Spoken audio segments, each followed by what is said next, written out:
নাম ডিজিটাল পরিমাপ of metre. এটা কিভাবে পরিমাপ করা হয় দেখান তো। পরিমাপ করতে হলে স্যার আমরা একটা মগ নিলাম। জি, মগ আগে মাইনাস করি, যেগুলোতে টিপতে আমরা মগ মাইনাস করে নিয়েছি।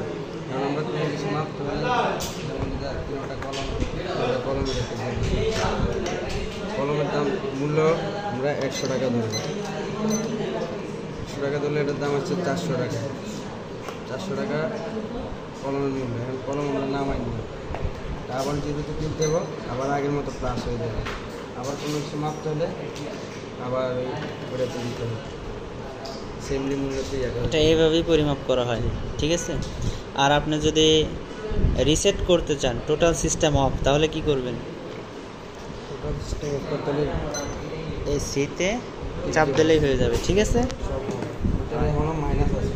হ্যাঁ, যেহেতু টিপ দিয়ে আমরা প্লাস হয়ে গেছে, এখন পুরো মানে মাইনাস টানে ছাড়া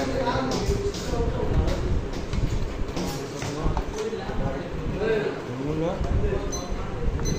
400 টাকা দিয়ে দিয়েছি।